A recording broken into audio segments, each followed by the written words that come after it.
네, 여러분 안녕하십니까? 에듀윌에서 간호관리 강의하고 있는 김동현입니다. 자, 여러분 이번에는 지방직 간호관리 풀어가도록 하겠습니다. 문제가 전반적으로 평가를 해본다면 문제의 난이도는 아주 높진 않은데 역시 또 굉장히 여러 영역들을 골고루 출제하면서 체감 난이도는 여러분 생각보다 한 중상 정도 되지 않을까라고 생각을 합니다. 자, 첫 번째 문제부터 좀 풀어가도록 할게요. 자, 첫 번째 과학적 관리론과 인간관계론에 대한 설명으로 옳은 것은 했습니다. 이제 과학적 관리론과 인간관계론 가장 좀 기본적으로 묻게 되는 그런 질문들이죠. 이제 고전적인 관리 이론에서부터 신고전주의로 넘어가고 그리고 이제 이후에 현대적인 이론으로 가게 되는 상태들을 얘기하는데요. 자, 4번에 보니까 과학적 관리론보다 인간관계론이 인간의 심리 사회적 측면을 강조한다. 너무 당연한 얘기죠.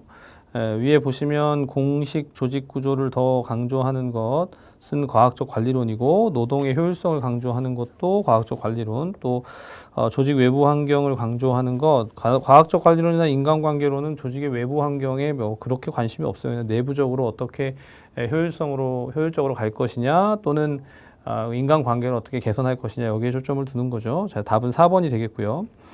그 다음에 2번.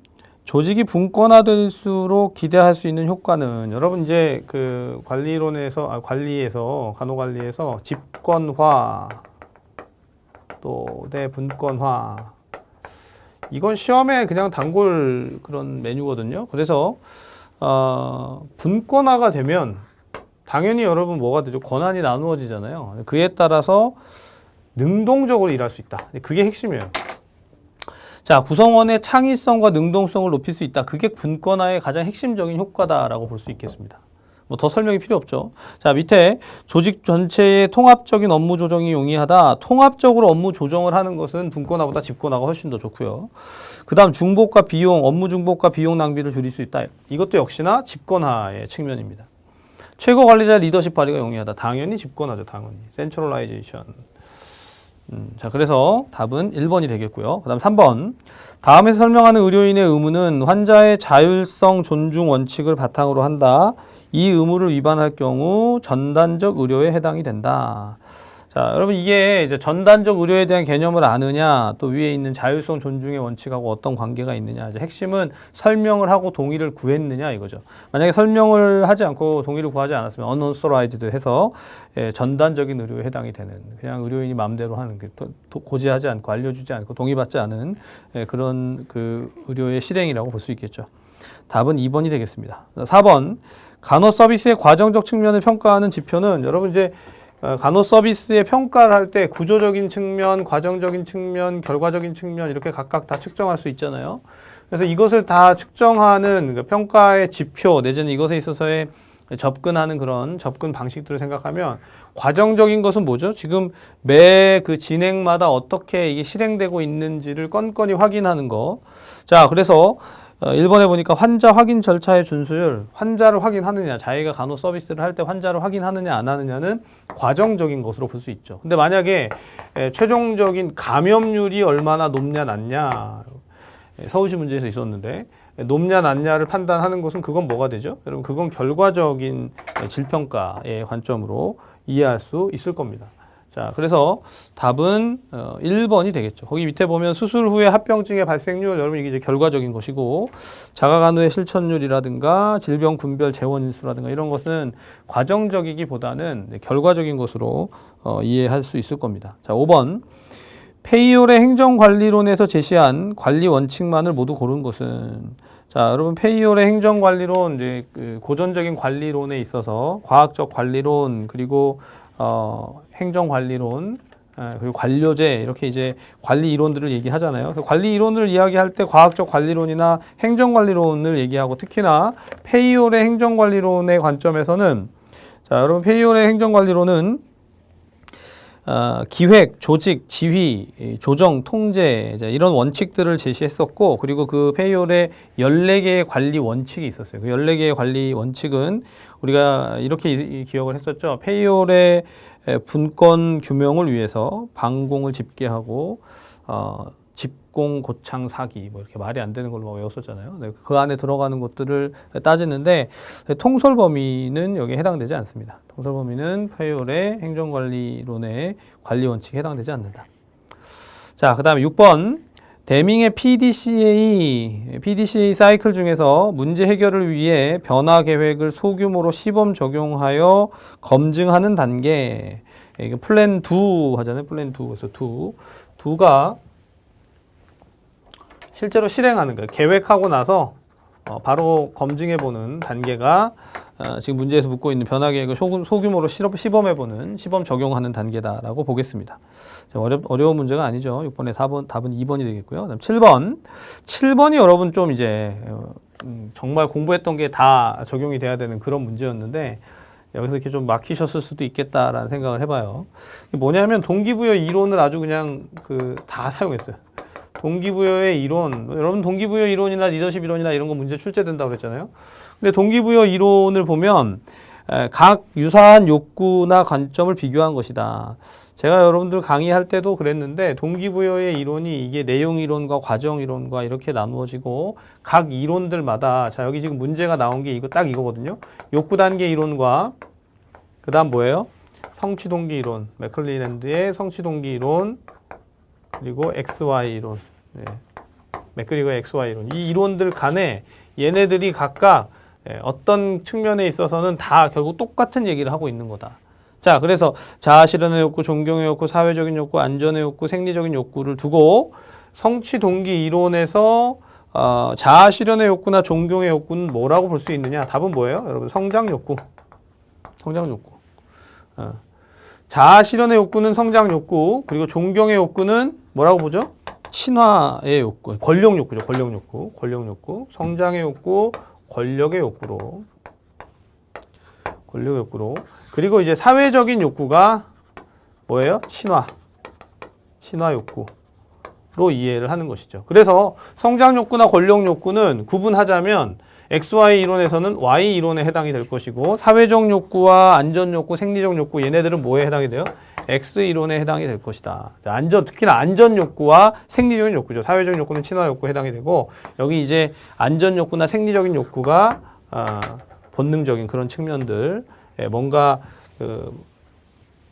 자아 실현보다는 기초적이고 생리적인 측면들을 이야기하는 것이다라고 볼 때 답은 3번이 되겠습니다. 그래서 여러분이 7번 문제는요, 아주 좋은 문제예요. 아주 좋은 문제면서 이런 형태의 문제들이 사실은 각 똑같은 상태들을 두고 이론마다 학자들마다 뭐라고 얘기했는가 이렇게 비교하는 형태의 문제들. 이런 형태의 문제를 잘 대비하려면 이론들을 정확하게 알아야 될 것이고 당연히 그 이론이 많이 출제되어 왔던 이론들이 어떤 파트에서 많이 나왔는가를 잘 알아두시면 훨씬 더 잘 대비할 수 있을 겁니다. 자, 8번 직무 분석을 위한 정보 수집 방법에 대한 설명으로 옳은 것은 했어요. 자, 거기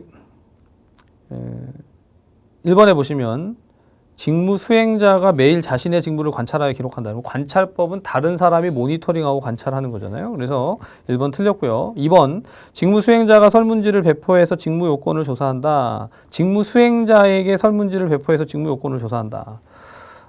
여러분 이거는 설문지를 배포하는 게 아니라 면접하니까 직접 인터뷰를 하는 거죠. 그래서 보통 우리가 FGI를 얘기하는데 포커스 그룹 인터뷰라고 해서 FGI 그 대상이 되는 초점 집단을 모아서 그 사람들하고 면접을 함으로써 조사를 하는 방식 그게 이제 FGI인데 면접법 여기서는 지금 설문지 배포하는 거라고 돼 있잖아요. 틀렸고 그 다음 세 번째 직무 수행자가 매일 작업일지의 직무 내용을 작성한다.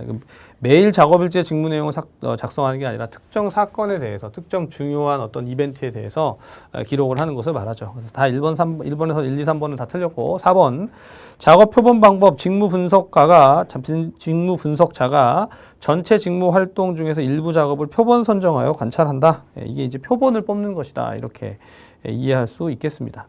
자, 그 다음에 9번 마케팅 믹스 전략의 예로 옳지 않은 것은 여러분 마케팅 믹스 마케팅의 4P를 얘기하잖아요. 프로덕트, 프라이스, 가격, 플레이스, 유통, 프로모션, 촉진이죠. 그래서 제품, 가격, 유통, 촉진.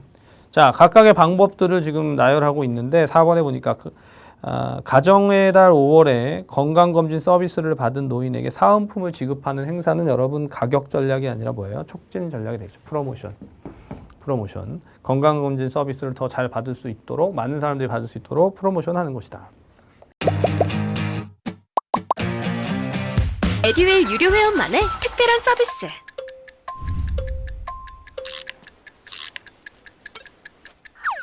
하치하차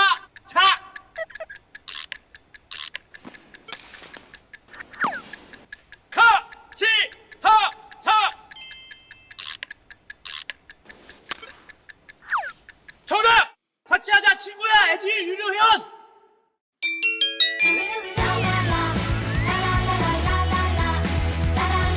친구 소개하고 현금 받는 혜택.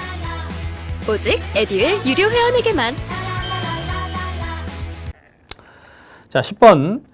의료법 제60조의 3에 따라서 설치 운영하는 간호인력 취업교육센터에 명시된 업무가 아닌 것은 이렇게 툭 떨어지는 의료법 문제 때문에 굉장히 고통스러울 때가 있죠. 여러분 지금 유휴 및 이직 간호인력의 취업교육 지원, 또 3번에 보면 간호인력 확보에 관한 현황조사, 그리고 간호인력의 지속적인 근무를 위한 경력개발 지원, 이건 여러분 다 맞는 질문이고요.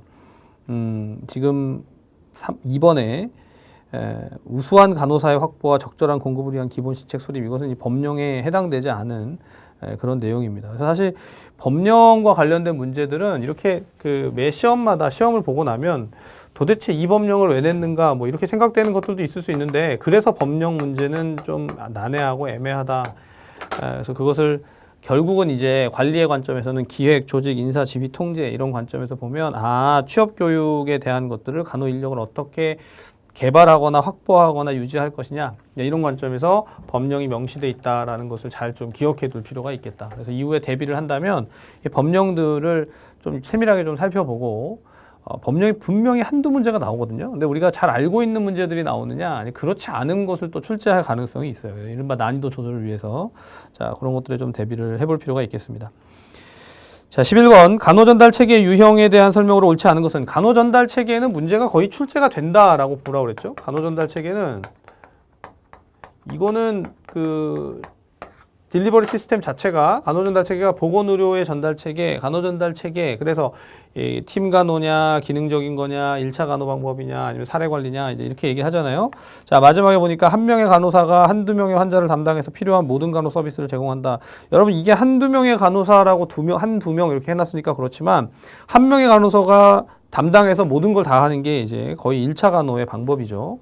자, 그래서 바로 위에 3번에 보면 2번부터 퇴원까지 1차 간호사가 담당하므로 책임 소재가 분명하다, 이렇게 되어 있는 내용이 오히려 마지막 줄에 있는 것의 설명이라고 볼 수 있겠죠. 사례 관리는 그게 아니라 여러 사람들이 접근을 하더라도 그 이제 한 케이스를 두고 관리를 해가는 그런 방식으로 이해할 수가 있습니다. 그래서 간호전달 체계에 대한 것도 사실 이제 우리가 간호 관리 파트에 있어서 간호 수가를 결정한다거나 간호 원가를 결정한다거나 이렇게 하는 과정 안에서 간호 전달 체계가 어떻게 진행될 것인가, 이 상당히 중요하게 고려되고 또 고민될 필요가 있잖아요. 자, 그래서 그런 관점에서 각각의 방법들에 대한 것이 여러 가지 형태로 문제될 수 있다라는 것을 잘 생각해 두시면 좋겠습니다.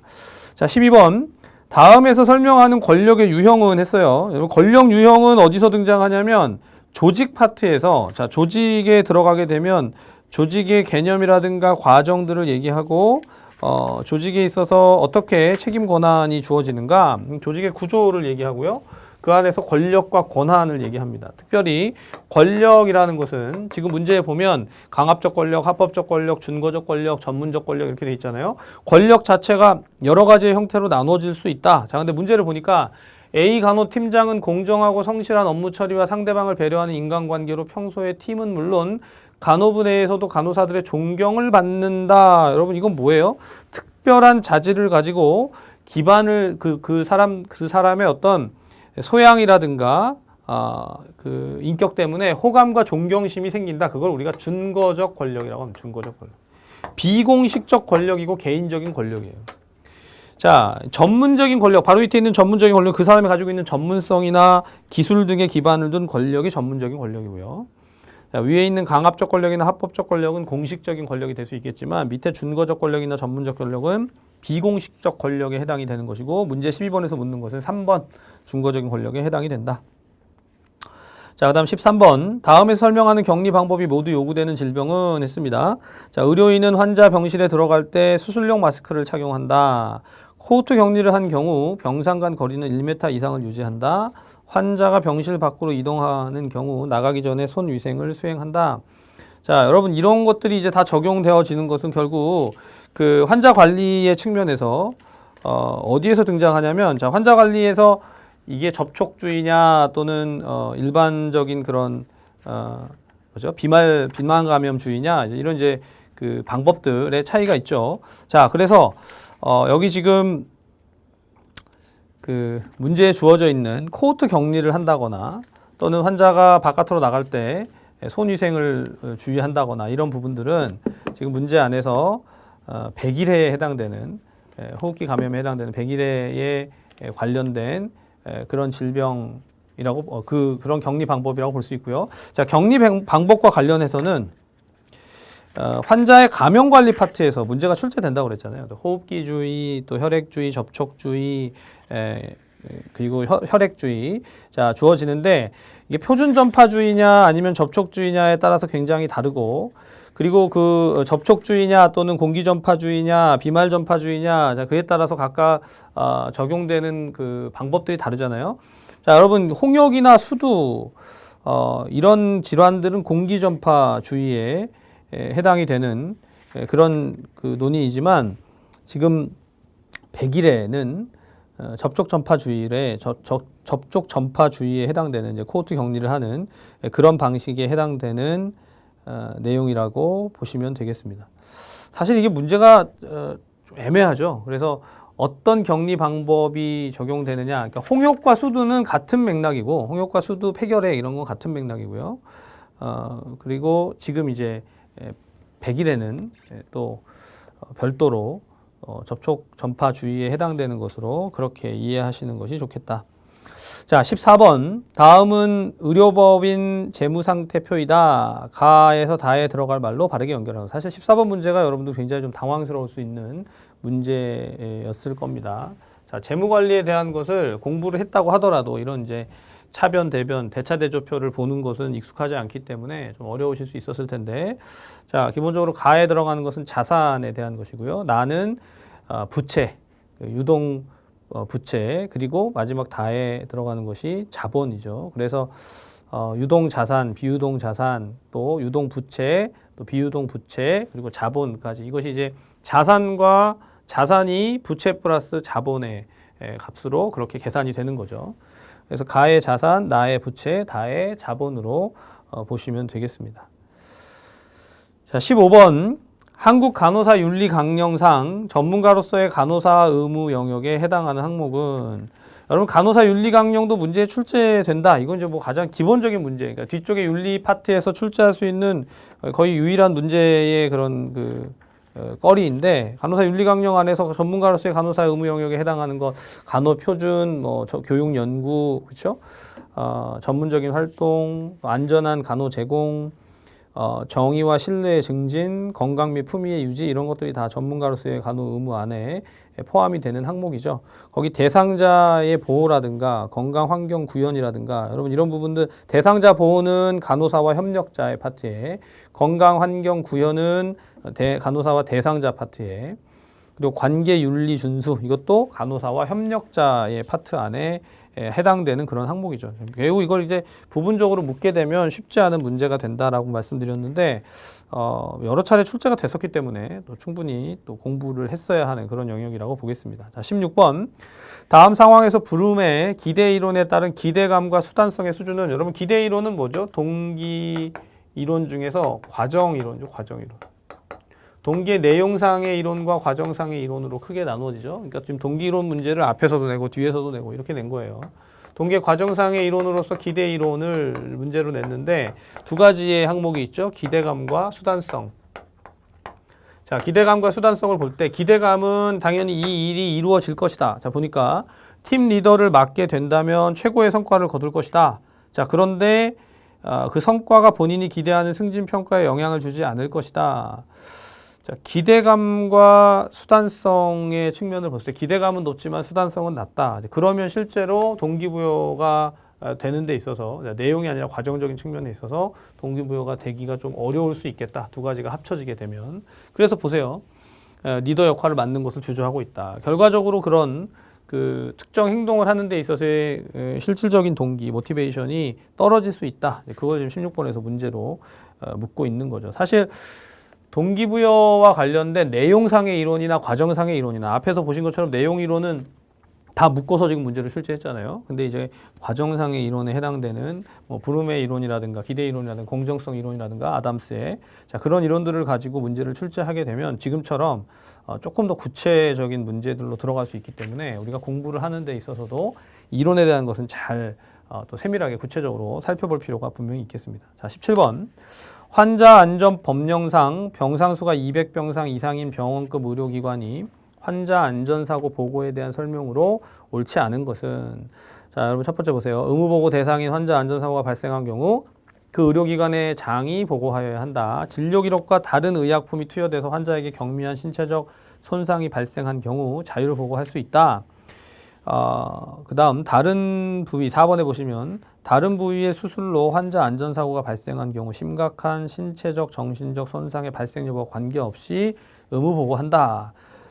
다 맞는 지문인데 3번에 보니까 의무보고 대상인 환자 안전사고를 지체 없이 보고한 경우 보건의료 관계 법령에 따른 행정처분을 감경할 수 있다. 여러분 이건 안전사고를 보고한 것과 보고했다고 해서 행정처분이 감경되는 것과는 직접적인 관련이 없죠. 보고하더라도 처분이 이루어진다. 이제 뭐 민형사상의 여러 가지 문제들을 생각하시면 되는 것이고요. 사실 이런 이제 환자 안전법에 대한 것도 문제 출제 가능성이 높다고 그랬잖아요. 환자 안전법에 있어서 의료기관의 그런 의무라든가 또는 의료인들의 또 특별히 간호사들이 그 민사상, 형사상의 문제가 될 수 있는 것들, 그게 결국 업무상 과실치상이냐, 업무상 과실치사냐, 그런 이제 요건들에 대한 것도 우리가 또 주의해서 봤었는데 사실 그래서 환자 안전과 관련된 법령도요 문제로 출제될 가능성이 높다라고 봤었죠.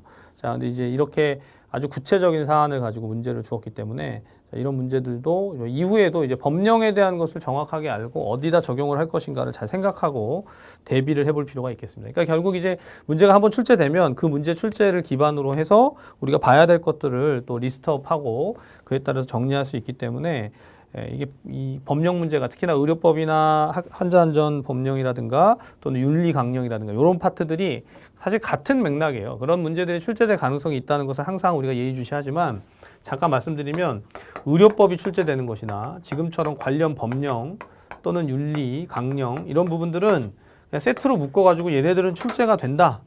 근데 대비하기가 좀 쉽지가 않잖아요. 그래서 뭐 법을 다 외울 것도 아니고 그래서 그런 부분들이 조금 유의돼야 되는 부분이다라고 하겠습니다. 에듀윌 도서 중에 6개년 기출 문제집이 가장 많이 도움이 되었습니다. 마지막 모의고사에서는 파이널 봉투 모의고사가 도움이 되었는데 QR코드를 통해서 자동으로 채점을 해주고 성적 분포를 알려주어서 다른 수험생들과 비교를 할 수 있는 점에서 도움이 많이 되었습니다. 에듀윌 책으로 공부하셔서 좋은 결과 있으셨으면 좋겠습니다. 파이팅!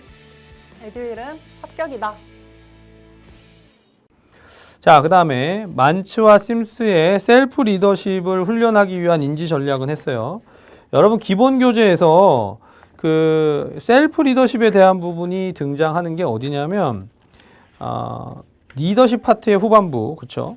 리더십에 있어서 변혁적인 리더십이 나오고 나서 리더십의 새로운 패러다임, 사실 리더십의 새로운 패러다임으로 문제가 출제됐던 게 슈퍼 리더십 이론, 슈퍼 리더십에 대한 게 출제가 됐는데 그 다음 파트에 있었던 게 셀프 리더십이었어요. 그래서 만츠와 심스가 제시한 셀프 리더십, 셀프 리더십을 얘기할 때는 보통 Y 이론을 같이 적용해서 Y 이론의 관점에서 보면 자기 통제를 할 수 있다. 이게 이제 핵심이거든요. 자, 그래서 자 보니까 셀프 리더십을 훈련하기 위한 인지 전략은 했는데 첫 번째, 자기 스스로 목표를 설정하고 우선순위를 결정하여 실행한다. 이게 결국은 자기의 어떤 그 접근인데 인지 전략이라고 했잖아요. 여러분 이게 이제 문제가 좀 어려웠는데 인지 전략과 행위 전략이 있어요. 셀프 리더십에 있어서 행위 전략과 인지 전략이 있었어요. 행위 전략이 있고 인지 전략이 있다. 행위 전략에는 뭐가 들어가냐면 자기 설정 목표, 지금 1번에 나와 있는 것처럼 자기 설정 목표, 제가 한번 써볼게요. 자기 설정 목표, 자, 그 다음에 단서에 의한 관리, 리허설, 자기 관찰,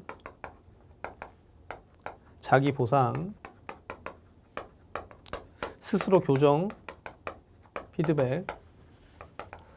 자, 이런 것들이 행위 전략에 해당이 되고 인지 전략에 해당이 되는 건 뭐냐면 스스로의 과업의 재설계. 스스로의 과업의 재설계, 그리고 직무 상황의 재설계, 그리고 마지막에 건설적 사고. 자, 문제를 보면 어려운 상황을 장애물이 아닌 기회로 인식하는 건설적 사고 습관을 갖는다. 여기 지금 건설적 사고죠. 건설적 사고. 3번이 인지 전략에 해당이 된다. 뭐 정확하게 갈려지는 것인데 이제 문제는 셀프 리더십이 출제될 것이다라고는 생각을 잘 안 하고 있다가 문제가 이렇게 출제된 경우에는 맞추기가 어렵죠. 그래서 결국 리더십 문제들도 이제 출제할 수 있는 부분들을 다 출제했다.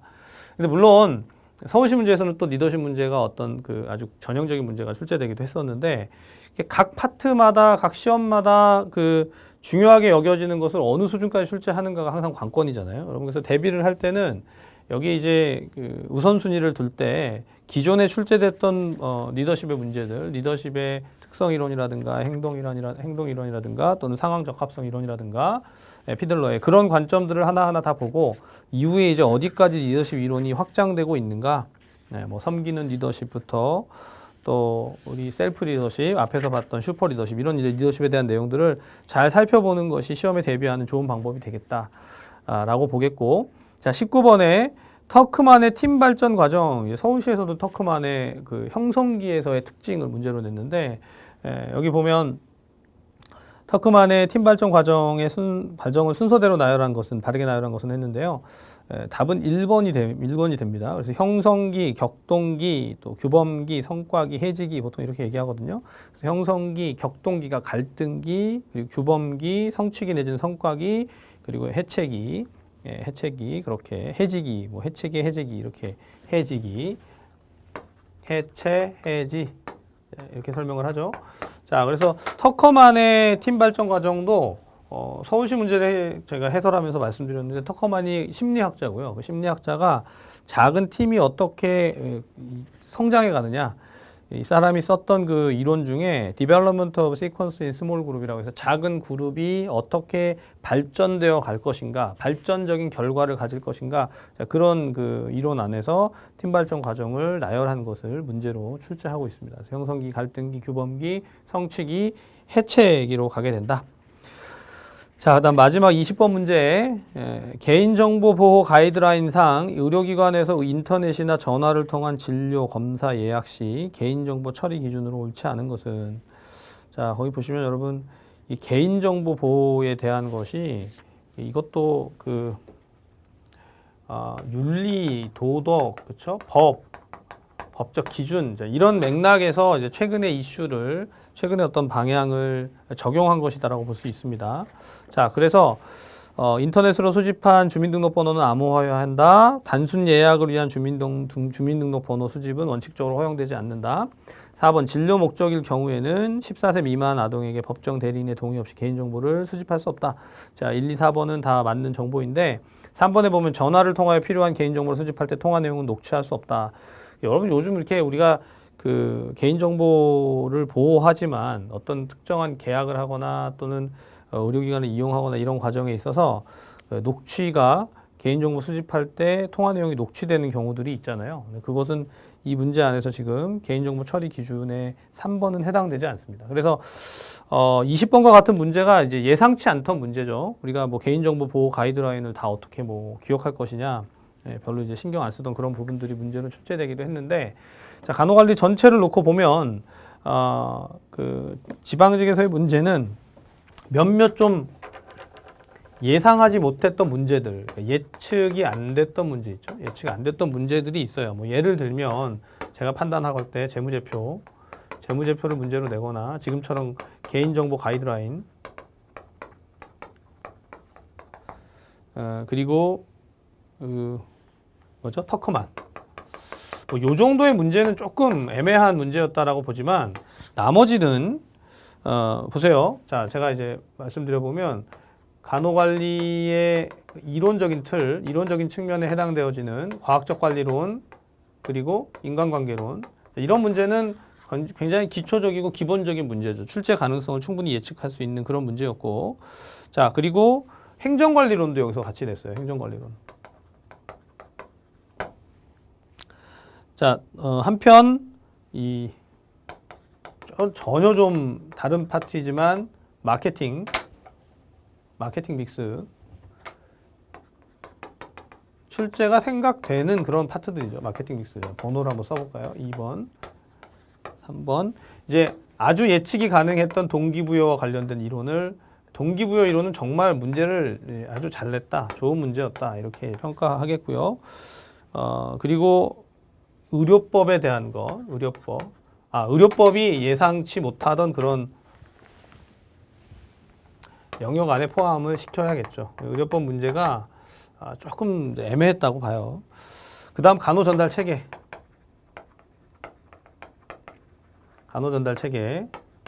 뭐 이건 예상할 수 있었던 그런 문제들이고, 자, 그다음 권력 문제.